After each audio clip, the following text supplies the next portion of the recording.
दूं कि चैप्टर का नाम भी है बैंक, और इस चैप्टर के सारे लिंक्स आपको इस वीडियो की डिस्क्रिप्शन में मिल जाएंगे।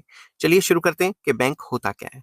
A bank is a financial institution that accepts deposits of money from public, withdrawable by checks or otherwise, and uses the money so collected for lending to the households, the firms and the government।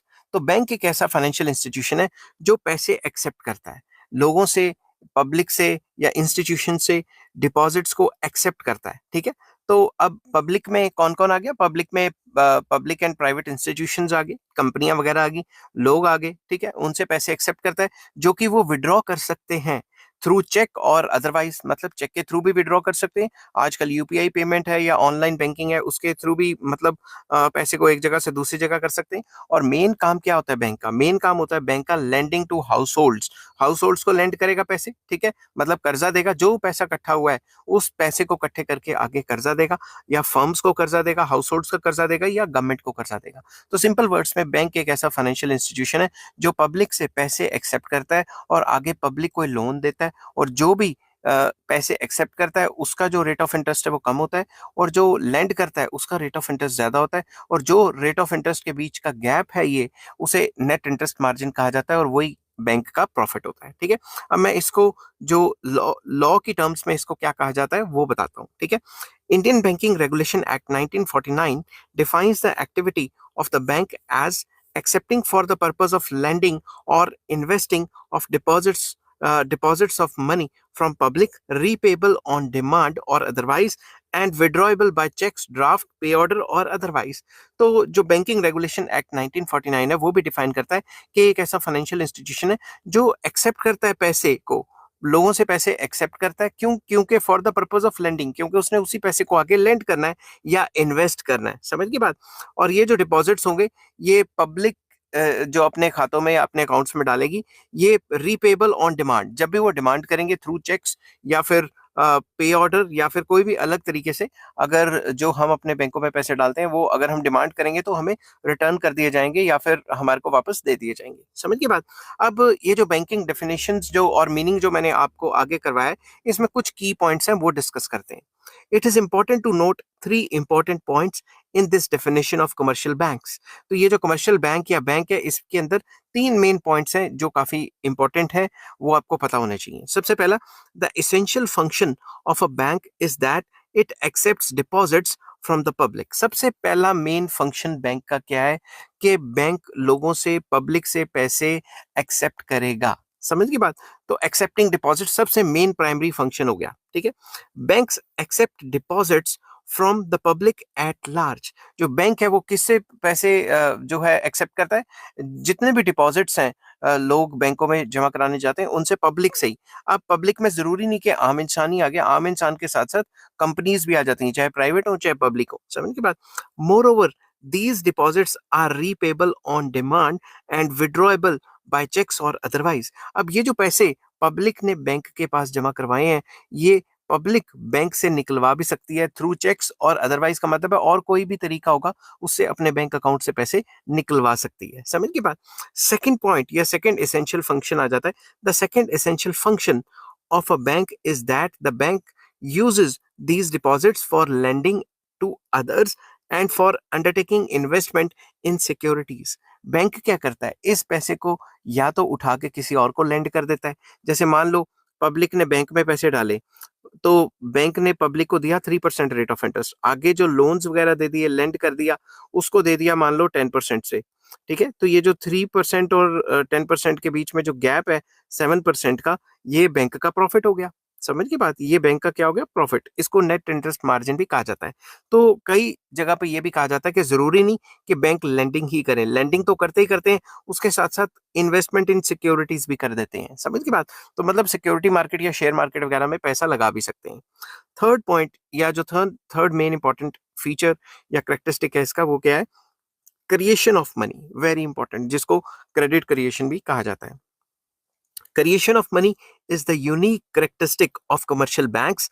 ये सबसे important function और unique है, कोई भी और financial institution ये function नहीं कर पाता। ठीक है, their debts circulate as money in the economy. जो भी बैंक डेट देता है, कर्जा देता है, वो एज अ मनी सर्कुलेट होता है इकोनॉमी में, इसलिए ये कहा जाता है कि बैंक जो है क्रिएशन ऑफ मनी करता है। Banks have the power to create and destroy money through their lending activities. जो कमर्शियल बैंक्स हैं, जो बैंक्स हैं, उन्हीं के पास पावर है कि वो अपनी लेंडिंग एक्टिविटीज के थ्रू पैसे को क्रिएट भी कर सकते हैं और पैसे को डिस्ट्रॉय भी कर सकते हैं। कैसे करेंगे ये मैंने आगे क्रेडिट कंट्रोल के टॉपिक में भी बताया हुआ है। उसका सबका ये पूरा का पूरा चैप्टर का लिंक आपको इस वीडियो के डिस्क्रिप्शन में मिल जाएगा। Money created by commercial banks is known as deposits money और बैंक मनी। ये भी बात याद रखना, जो भी कमर्शियल बैंक्स जो है पैसे को क्या कहते हैं क्रिएट करते हैं, उसको डिपॉजिट मनी भी कहा जाता है और बैंक मनी भी कहा जाता है। मैं एक बार फिर से पढ़ता हूं आपको। Money created by commercial banks, जो भी क्रेडिट क्रिएशन या मनी क्रिएशन जो बैंक्स करते हैं, उसको डिपॉजिट मनी भी कहा जाता है और बैंक मनी भी कहा जाता है। अब इन तीनों पॉइंट्स को कंक्लूड कर लेते हैं कि इससे हमें बैंक के बारे में क्या पता लगा। ठीक है, all these three functions are essential for making a financial institution a bank. ये तीनों के तीनों फंक्शन बहुत इंपॉर्टेंट है। अगर ये तीनों फंक्शन साइमल्टेनियसली होंगे तो कोई भी फाइनेंशियल इंस्टीट्यूशन बैंक कहला सकता है। None of these functions alone is sufficient to make a financial institution a bank. अगर कोई भी एक फंक्शन होगा तो कोई भी फाइनेंशियल इंस्टीट्यूशन बैंक नहीं कहलाएगा। तीनों के तीनों फंक्शन साइमल्टेनियसली होंगे तभी उसको बैंक या कमर्शियल बैंक कहा जाएगा। Thus, acceptance of deposits from the public alone does not give a financial institution the status of a bank. अगर कोई भी फाइनेंशियल इंस्टीट्यूशन लोगों से सिर्फ पैसे एक्सेप्ट करता है तो उसे बैंक नहीं कहा जाएगा। सिर्फ पैसे को एक्सेप्ट करने वाले फाइनेंशियल इंस्टीट्यूशन को बैंक नहीं कहा जाता। एग्जाम्पल देता हूँ। For example, post office savings banks are not regarded as banks. जो भी आप पोस्ट ऑफिस सेविंग्स के अंदर पैसा डालते हैं तो पोस्ट ऑफिस को बैंक थोड़ी ना कहा जाता है। Even though some of them accept deposits from the public। तो जो पोस्ट ऑफिस हैं वो कुछ पैसा पब्लिक से ले लेते हैं और डिपॉजिट करते हैं, एक्सेप्ट करते हैं, मगर फिर भी जो पोस्ट ऑफिस में आप सेविंग अकाउंट या सेविंग बैंक्स करते हो, उसको पोस्ट ऑफिस सेविंग बैंक्स कहा जाता है इकोनॉमिक्स की टर्म्स में। ठीक है, तो उसमें पोस्ट ऑफिस में जो भी आपने पैसा जमा कराया तो पोस्ट ऑफिस को कमर्शियल बैंक या बैंक नहीं कहा जाता। ठीक है, this is because they do not perform the other essential function of a bank, that of lending to others. तो ये पोस्ट ऑफिस लेंडिंग की एक्टिविटीज तो नहीं करता ना। तो पोस्ट ऑफिस जब लेंडिंग की एक्टिविटीज नहीं करता तो ये मनी क्रिएशन नहीं करता। At the same time they do not create money. तो साइमल्टेनियसली हम ये कह सकते हैं कि जो पोस्ट ऑफिस हैं वो मनी क्रिएशन नहीं कर पाते। ठीक है, क्रेडिट क्रिएशन नहीं कर पाते। Thus the commercial banks differ from other financial institutions by the fact that they have the power to create money. तो हम ये कह सकते हैं कि कमर्शियल बैंक्स बाकी फाइनेंशियल इंस्टीट्यूशन से टोटली डिफरेंट है, क्योंकि कमर्शियल बैंक्स के पास क्रेडिट क्रिएशन या मनी को क्रिएट करने की पावर है। Creation of money is the unique characteristic of commercial bank. जो क्रेडिट क्रिएशन है या मनी क्रिएशन है, ये एक यूनिक फीचर है, ये एक इकलौता फीचर है जो कमर्शियल बैंक ही कर पाता है और कोई भी फाइनेंशियल इंस्टीट्यूशन नहीं कर पाता। तो आई होप ये वीडियो आपको पसंद आई होगी और आपको क्लियर हो गया होगा कि कमर्शियल। तो गाइज अब मैं बात करूंगा मेरे बैच के बारे में। 18 नवंबर से CCNA बैच में शुरू कर रहा हूँ।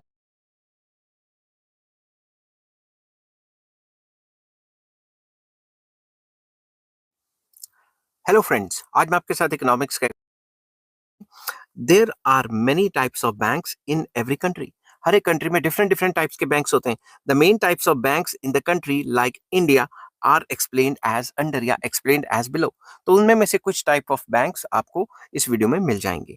और सबसे बड़ी बात, ये जो बैंक्स की मैं बता रहा हूँ ये एक एक नंबर में अलग से भी आ सकता है। तो सबसे पहले टाइप के बैंक को हम कहते हैं सेंट्रल बैंक। ठीक है, very important. The central bank is the apex institution country. ये सेंट्रल बैंक ही है जो करेंसी को इशू करता है, जो नोट छापता है। ठीक है, it also controls and regulates the banking and financial structure of the country. तो ये जो सेंट्रल बैंक है ये पूरे के पूरे कंट्री में बैंकिंग और फाइनेंशियल स्ट्रक्चर को कंट्रोल करता है मॉनेटरी पॉलिसी के थ्रू। समझ की बात? और अदर रूल्स रेगुलेशंस बनाता है बैंकिंग के लिए। There is usually one central bank in every country. हमें यह पता है कि आमतौर पर एक ही सेंट्रल बैंक या हेड बैंक देखा जाता है हर एक कंट्री में। In India the Reserve Bank of India is the central bank of the country. India में वो है रिजर्व बैंक ऑफ इंडिया। जो यूएसए है उसमें है फेडरल रिजर्व। समझ की बात? और अलग अलग कंट्री में अलग अलग नाम से ये जाना जाता है। तो सबसे पहला जो टाइप था वो था हमारा सेंट्रल बैंक। ठीक है, उसके बाद सेकंड टाइप ऑफ बैंक में आ जाता है commercial banks. Very important, commercial banks are the most important type of banks in the country. पूरे कंट्री में कमर्शियल बैंक सबसे इंपॉर्टेंट, मतलब सेंट्रल बैंक के सेकेंडली इंपॉर्टेंट माने जाते हैं कमर्शियल बैंक्स, क्योंकि लोग इनसे डायरेक्टली डील करते हैं, पब्लिक डीलिंग इसकी होती है। सेंट्रल बैंक में आप डायरेक्टली जाके खाता नहीं खुलवा सकते, अपना अकाउंट नहीं खुलवा सकते, कमर्शियल बैंक्स में खुलवा सकते हो।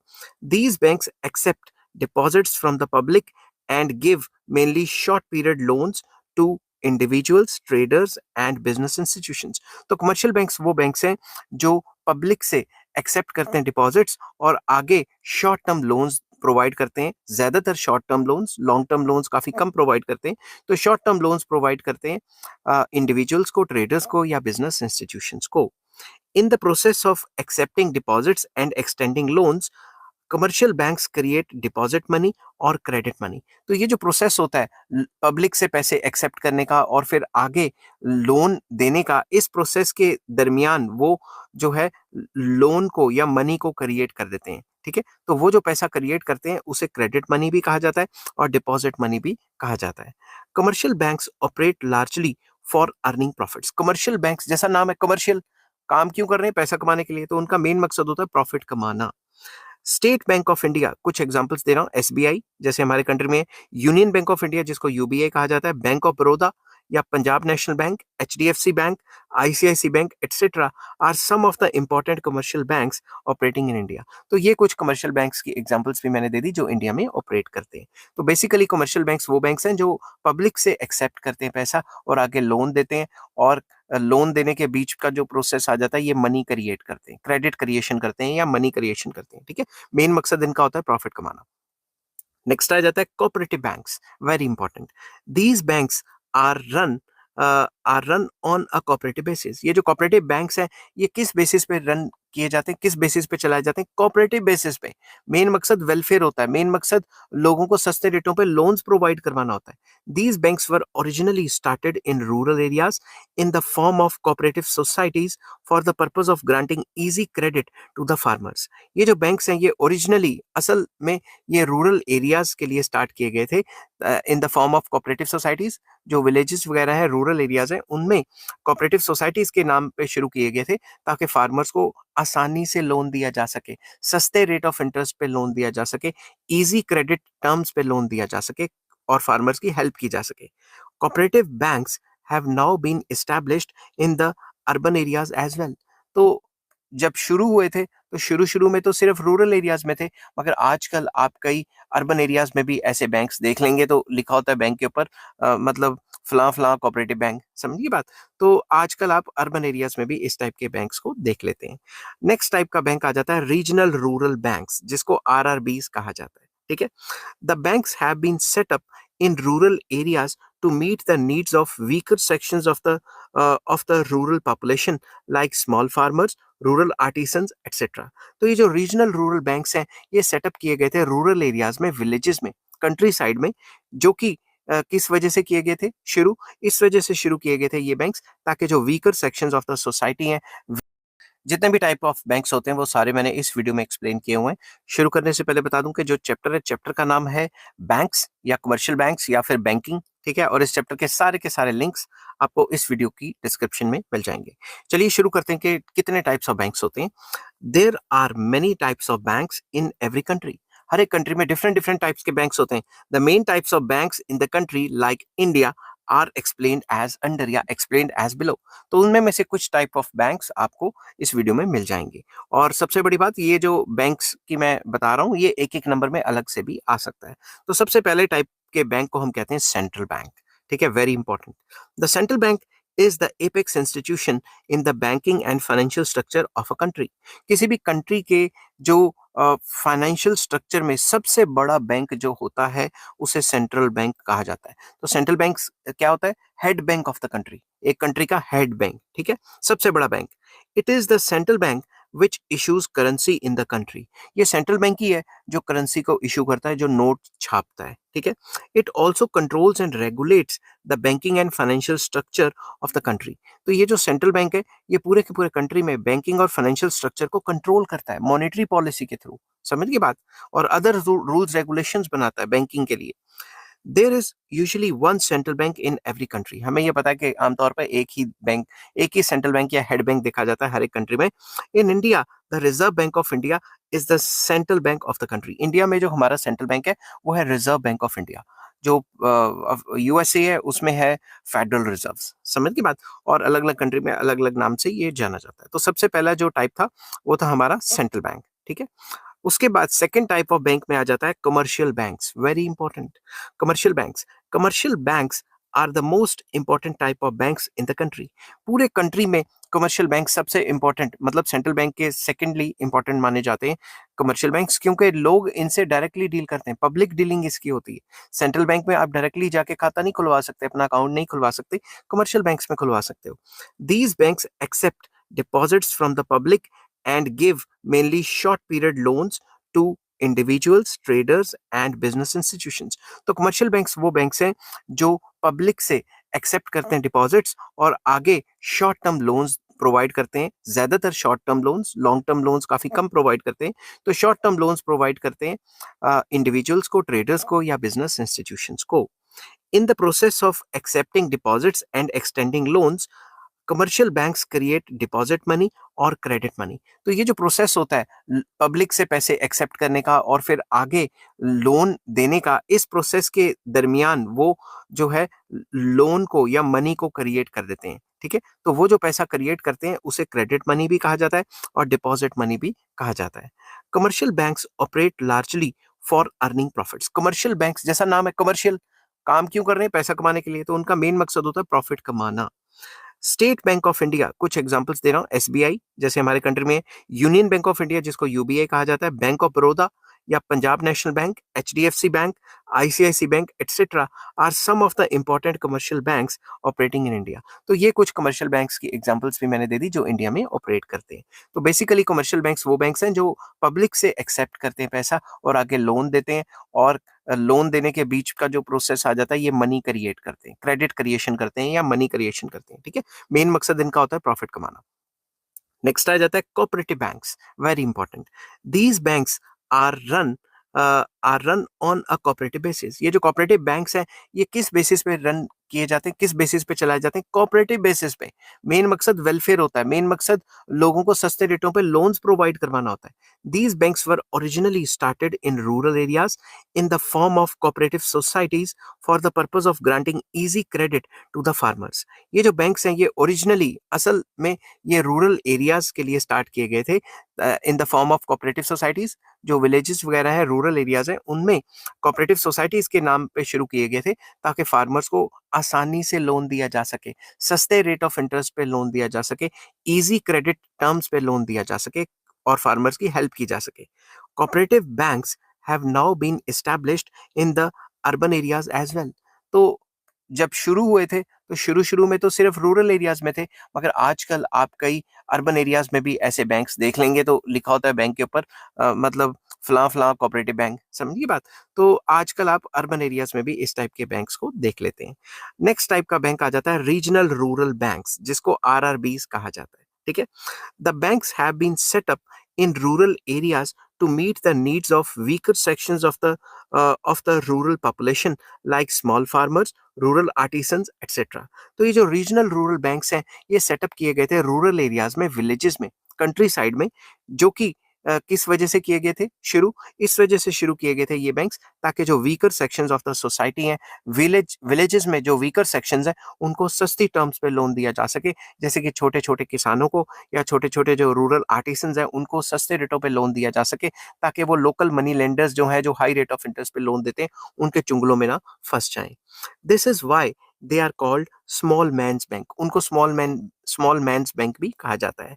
दे are basically scheduled commercial banks. इनको स्केड्यूल्ड कमर्शियल बैंक्स भी कहा जाता है। अब स्केड्यूल्ड कमर्शियल बैंक्स क्या होते हैं इसके ऊपर मैंने अलग से वीडियो बनाई हुई है, आप वो जाके देख सकते हैं। ठीक है। तो नेक्स्ट फॉर्म ऑफ बैंक आ जाता है लैंड डेवलपमेंट बैंक्स। तो अब ये लैंड डेवलपमेंट बैंक्स क्या होते हैं? Land development banks also known as land mortgage banks have been established with a view to provide long-term credit to the farmers for a variety of purposes such as improvement of land, purchase of costly agricultural equipments like tractors, construction of wells, fencing, etc. तो ये जो land development banks हैं इनको land mortgage banks भी कहा जाता है। ये बेसिकली इसलिए लेके आई थी गवर्नमेंट ताकि लोग जिनके पास ज़मीन है वो अपनी ज़मीन को गिरवी रख के मोर्टगेज करके सिक्योरिटी के तौर पे रख के बैंक से लॉन्ग टर्म के लिए कर्जा ले सके ताकि वो अपने लैंड में इम्प्रूवमेंट कर सके या फिर कोई कॉस्टली एग्रीकल्चरल इक्विपमेंट कोई ट्रैक्टर वगैरह खरीद सके या फिर थ्रेशर या कोई और कैपिटल इक्विपमेंट खरीद सके या कंस्ट्रक्शन ऑफ वेल्स कोई ट्यूबवेल वगैरह लगा सकें या फेंसिंग करवा सकें। ठीक है, loans are given against the security of landed property. तो इन बैंक्स में लोन तो दिया जाता है मगर जमीन को गिरवी रख के दिया जाता है, जमीन को एज अ सिक्योरिटी रख के लोन दिया जाता है। These loans are given at concessional rates. जो लोन है वो लॉन्ग टर्म के लिए मिलते हैं और कंसेशनल रेट्स में मिलते हैं, कम रेट ऑफ इंटरेस्ट में मिलते हैं। ठीक है, नेक्स्ट आ जाता है हमारा exchange banks. Very important, exchange banks help the people engaged in foreign exchange trade. जो भी फॉरेन ट्रेड करता है या फॉरेन एक्सचेंज में ट्रेड वगैरह करता है या फॉरेन ट्रेड करता है, इंपोर्ट एक्सपोर्ट करता है, उसके लिए जो बैंक्स होते हैं उनको एक्सचेंज बैंक्स कहा जाता है। They finance foreign trade and carry on foreign exchange businesses. ये जो बैंक्स हैं ये करते क्या है, फॉरेन ट्रेड की मदद करते हैं और फॉरेन एक्सचेंज बिजनेस को आगे बढ़ावा देते हैं। They do so bye purchasing, selling and discounting and accepting the bills of exchange arising out of foreign trade. तो जो भी इनका मेन काम क्या है, ये बैंकिंग एक्टिविटीज करते हैं बाय परचेजिंग, परचेज करते हैं या सेल करते हैं या डिस्काउंट करते हैं या एक्सेप्ट करते हैं बिल्स ऑफ एक्सचेंज को जो कि फॉरेन ट्रेड में चलता है। तो आपको फॉरेन ट्रेड कैसे होता है, इंपोर्ट कैसे होता है, एक्सपोर्ट कैसे होता है, उसकी मैंने अलग से वीडियो बनाई हुई है और अगर आपको वो चाहिए होगी तो मुझे आप कमेंट में कर देना कि ट्रेड इंपोर्ट प्रोसीजर या एक्सपोर्ट प्रोसीजर क्या होता है। उसके ऊपर मैंने अलग से पूरा चैप्टर बनाया हुआ है।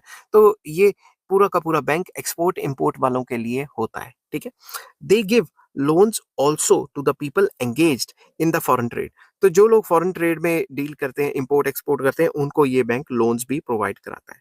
नेक्स्ट आ जाता है एग्जिम बैंक्स। नाम से ही एग्जिम, एक्सपोर्ट इंपोर्ट, समझिए बात। Exim banks, popularly known as export-import banks, have been set up to provide long-term finance to exporters and importers to meet their financial needs related to international trade. तो Exim banks जो exporter या importers हैं उनको long term के लिए finance provide करवाता है ताकि वो अपने इंटरनेशनल ट्रेड या जो भी एक्टिविटीज हैं रिलेटेड टू फॉरेन ट्रेड वो कर सकें। तो जैसे कि इसका नाम है Exim बैंक्स, तो ये एक्सपोर्टर्स और इंपोर्टर्स के लिए ही स्पेशली बनाया जाता है। नेक्स्ट आ जाता है development banks. Very important, development banks have been set up in the country to promote development of industrial activities. तो डेवलपमेंट बैंक्स वो बैंक्स हैं जो हमारे कंट्री में डेवलपमेंट एक्टिविटीज को बढ़ावा देने के लिए बनाए गए। कौन कौन से? They grant long term loans to provide various types of development services such as underwriting the new issue, provision of technical advice, market information, etc. To the private industries. तो बेसिकली ये इसलिए बनाए गए ताकि लॉन्ग टर्म के लिए loans provide कराए जा सके और डेवलपमेंट सर्विसेज को बढ़ावा दिया जा सके और इनके अंदर अंडरराइटिंग ऑफ न्यू इश्यूज आ जाते हैं, नए शेयर्स को इशू करने का जो प्रोसीजर है वो आ जाता है और प्रोविजन ऑफ टेक्निकल एडवाइस के टेक्निकल एडवाइस देना किसी फर्म को या फिर मार्केट इन्फॉर्मेशन प्रोवाइड करना प्राइवेट सेक्टर को ताकि वो डेवलपमेंट में मतलब अपना की रोल प्ले कर सकें। इनकी एग्जांपल्स क्या हैं? Industrial finance corporation of India जिसको IFCI कहा जाता है, ये भी एक डेवलपमेंट बैंक है। Industrial credit and investment corporation of India जिसको